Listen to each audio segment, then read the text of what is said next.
교회와 목사가 해야 할 일. 서론.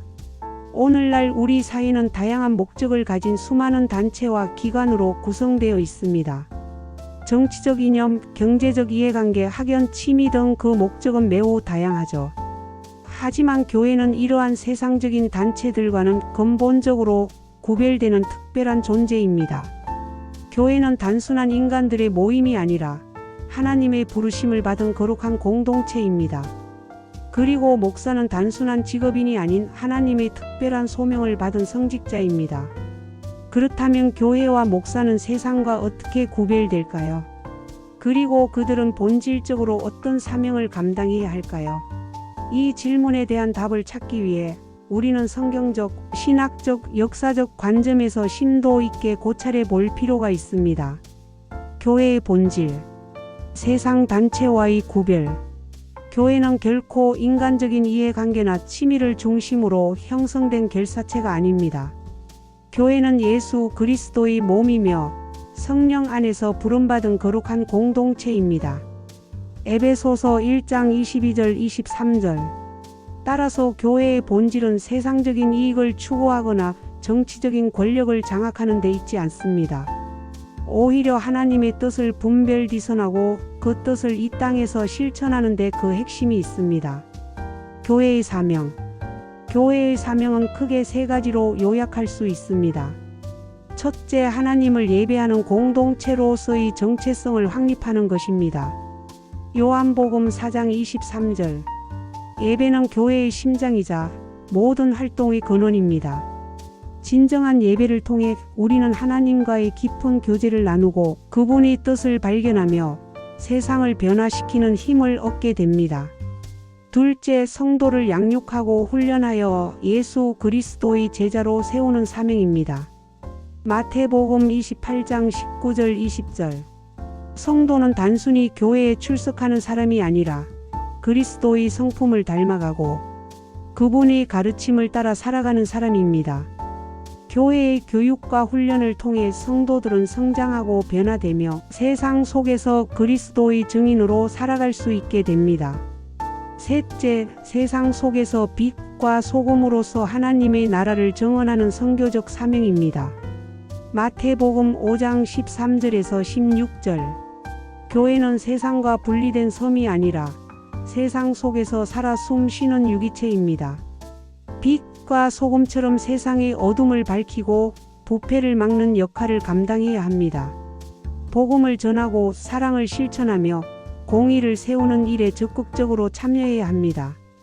목사의 직분, 성직의 구별성.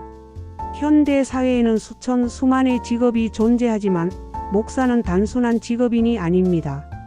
목사는 하나님의 특별한 부르심에 의해 세워진 직분이며 하나님의 말씀을 맡은 청지기입니다. 고린도전서 4장 1절. 따라서 목사직은 직업적인 전문성이 아니라 영적인 사명감과 하나님께 대한 절대적인 순종에 의해 규정됩니다. 목사의 사명. 목사의 사명은 크게 말씀 선포, 성례 집행, 성도의 영적 돌봄으로 요약할 수 있습니다. 이는 단순히 교회 행정을 관리하거나 조직을 운영하는 차원이 아닙니다. 목사는 성도들을 진리로 인도하며 때로는 자신의 생명을 내어놓는 순교적인 사명을 감당해야 합니다. 사도행전 20장 24절. 교회와 목사의 정체성 상실의 위험. 소금의 맛을 잃는 교회. 예수 그리스도께서는 너희는 세상의 소금이라고 말씀하셨습니다. 마태복음 5장 13절. 소금의 본질은 맛을 내고 부패를 방지하는 기능입니다. 그러나 소금이 그 맛을 잃으면 아무 쓸모가 없습니다. 이처럼 교회가 진리와 거룩함을 잃을 때 사회 속에서 무용지물이 되고 심지어 조롱과 멸시의 대상이 될 수 있습니다. 한국 교회의 현실.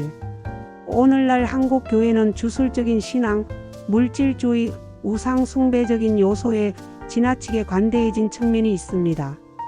또한 사회적인 이슈 앞에서 교회가 분명한 진리의 입장을 취하지 못하고 중도라는 이름 아래 모호함과 타협을 선택하는 경우가 많습니다. 이는 목사들이 사명의식보다 직업의식에 갇혀있기 때문일 수 있습니다. 특히 목회자의 주술 및 우상의 관대함, 그리고 목회자의 윤리 문제, 세습 문제, 재정 문제 등은 한국 교회가 직면한 심각한 과제입니다. 이러한 문제들은 교회의 신뢰도를 떨어뜨리고 젊은 세대의 이탈을 가속화시키고 있습니다. 진리 선택의 용기와 사명의 회복, 양자택일의 요청. 빛과 어둠, 진리와 거짓은 공존할 수 없습니다.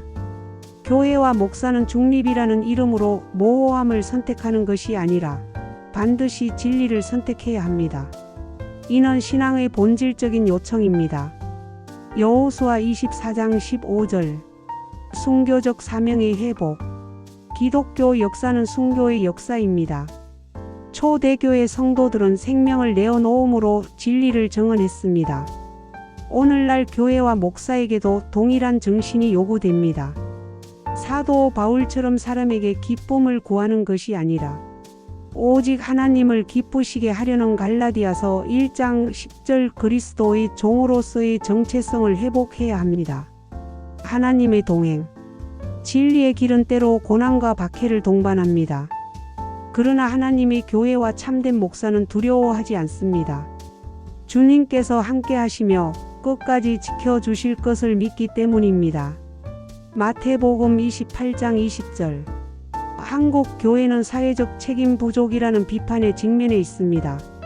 사회 문제에 대한 무관심, 소외된 이웃에 대한 외면, 배타적인 태도 등은 교회가 해결해야 할 과제입니다.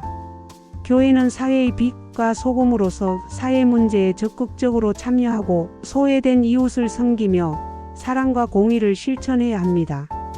또한 재정 운영의 투명성을 높이고 민주적인 의사 결정 구조를 확립하여 건강한 교회 공동체를 만들어 나가야 합니다. 결론. 교회와 목사는 세상과 구별된 하나님의 백성이며 특별한 사명을 부여받은 존재입니다. 교회는 단순한 건물이 아니라 하나님의 뜻을 이루는 공동체입니다. 목사는 단순한 직업인이 아니라 부르심을 받은 성직자로서 생명까지 내어놓는 순교적인 사명을 감당해야 합니다. 오늘날 한국 교회와 목회자는 다시금 세상의 소금과 빛이라는 정체성을 회복해야 하며 사람의 종이 아니라 그리스도의 종으로 서야 합니다. 이것이 교회와 목사가 참되게 해야 할 일입니다. 이를 위해 교회는 끊임없이 개혁되어야 하며 목회자는 윤리적인 삶을 살고 사회적 책임을 다해야 합니다. 또한 젊은 세대와의 소통을 강화하고 그들의 고민에 귀 기울여야 합니다. 한국 교회가 이러한 노력을 통해 다시 한번 사회의 희망이 되기를 기대합니다. 아멘.